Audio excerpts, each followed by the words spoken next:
isso mudou. E desde então, que o Brasil é uma república, nós não temos uma religião obrigatória mais. Há uma liberdade de crença, de culto, de religião, e é permitido, inclusive, o ateísmo. É possível, é preciso que haja o respeito para que essas liberdades elas sejam exercitadas na sua plenitude em razão dessa democracia que a gente vive. Somos livres. Somos livres para decidir, inclusive, em quem acreditar, no que acreditar e até não acreditar em nada, se não quiser. Então, vejam, o Estado, ele pode intervir nessas liberdades religiosas, por exemplo, para evitar maus tratos de animais. Nós tivemos aqui no Supremo, inclusive, já a decisão sobre a utilização de animais por algumas religiões em que se alegava que haviam maus tratos de animais. Mas, olha só, não havendo situações assim de extremos, o Estado não deve intervir nessa liberdade. Então, aqui, a grande discussão é saber, de um lado, o Estado deve garantir a vida das pessoas, mas, por outro lado, tem que respeitar essa crença dessas pessoas que cultuam essa religião dos Testemunhos de Jeová, que para eles, por força até mesmo de princípios e traços bíblicos dessa crença, eles não podem misturar o seu sangue com o sangue de outras pessoas, né? Não poderia haver a mistura do sangue com outros animais, e o homem é um animal racional.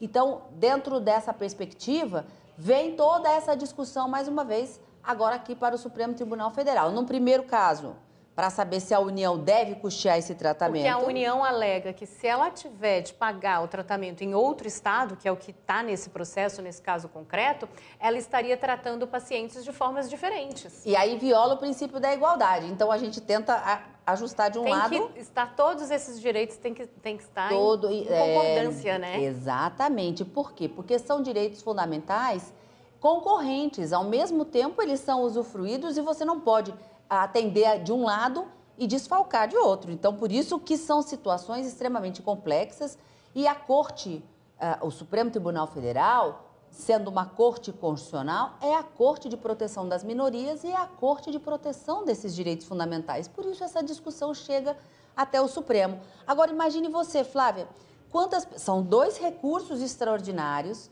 com repercussão geral reconhecida. O que é essa repercussão geral? Não significa que esse tema ele acaba pulverizando e sendo de um interesse nacional por força do próprio tema. Não, é porque é um assunto que vai ser decidido e que pode alcançar não só as partes que discutem esse tema no processo, mas tantos outros processos que discutem esse mesmo assunto. Na questão do hospital também tem, no momento em que a direção do hospital pede o termo, vamos supor que acontecesse algum problema durante aquela cirurgia, né? É dever do hospital, é dever do Estado a garantia da saúde também. Também, nesse caso. Tanto que é peculiar, o tanto que é complexa essa discussão. Nas sustentações orais, que a gente pôde acompanhar aqui na TV Justiça também, e já aconteceu, foi agora, esse ano, e esse tema volta à pauta agora para o julgamento definitivo. E no trechinho que nós ouvimos aqui na reportagem, a advogada até diz, quando se tem pessoas maiores e capazes, elas têm que ter autonomia para decidir qual é o melhor tratamento que elas preferem ou que elas querem. Mas a discussão envolve quem vai pagar essa conta. É a União, é o Estado, é o município, porque por um lado tem o direito à vida e o outro ela quer ver preservada essa liberdade religiosa. Então é essa discussão que chega até o Supremo Tribunal Federal em um dos recursos extraordinários e no outro a questão da recusa, né, em concordar e eventualmente, se diante de uma necessidade ao longo algum problema na cirurgia, né? Havendo um problema na cirurgia, ter que fazer essa transfusão de sangue e a pessoa, em razão dessa religião, se recusar a assinar aquele termo de concordância. Então, são questões complexas que acabam vindo até o Supremo dentro dessa rota de colisão de direitos fundamentais, mais uma vez, na mesma estrutura hierárquica jurídica, né? Todos eles são direitos fundamentais e essa colisão acaba sendo casos bastante complexos em que haverá a necessidade de se ponderar e prevalecer um direito sobre o outro. Mas quem vai decidir isso são os ministros do Supremo. Karina, eu tenho uma dúvida, porque esses recursos tratam de um mesmo tema, né? Mas são recursos diferentes, com relatores diferentes. E um deles, o presidente Luiz Roberto Barroso, e no outro, o relator é o ministro Gilmar Mendes. Temas semelhantes, vão ser analisados juntos. Como é feito o voto? Pode ter um voto conjunto? Pode. A gente já teve um caso de voto conjunto com relatores diferentes, mas nesse caso eu acredito que não, Flávia. Sabe por quê?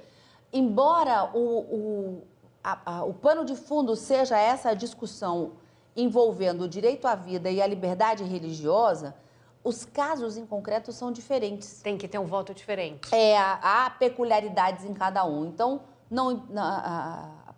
a razão da decisão pode ser a mesma para os dois casos, né, para se prevalecer um direito sobre o outro, mas o resultado, que a gente fala, a parte dispositiva do voto vai ser diferente.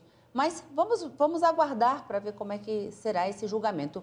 Eu tenho para mim que cada um dos ministros deve proferir o seu voto e o ministro que votar em segundo, no segundo momento, deve votar tanto no seu recurso extraordinário como no relator, no voto do ministro, no recurso extraordinário do outro ministro e assim sucessivamente os demais. A tese de repercussão geral, essa sim pode ser única? Pode ser única, exatamente, justamente por conta dessa ratio decidente que a gente fala, dessa razão de decidir, desses fundamentos que serão levados em consideração para o caso concreto. Então, essa tese pode ser formulada em conjunto e até mesmo que ela vai ser votada, né? E a maioria acaba aprovando essa tese, como a gente viu no caso anterior. Veja, um ministro pode fazer uma proposta, o outro faz algum adendo, alguma informação a se acrescentar, e aí isso chega a um consenso ao final ou uma maioria para se fazer prevalecer a redação daquela tese. Tá certo. Também está na pauta de hoje o anúncio do resultado de um julgamento que questiona medidas que o Ministério da Saúde deve adotar para garantir o atendimento à saúde das pessoas transexuais e travestis, de acordo com o gênero que elas se identificam. O pedido foi feito pelo Partido dos Trabalhadores, que apontou obstáculos no acesso de transexuais e travestis ao atendimento pelo SUS.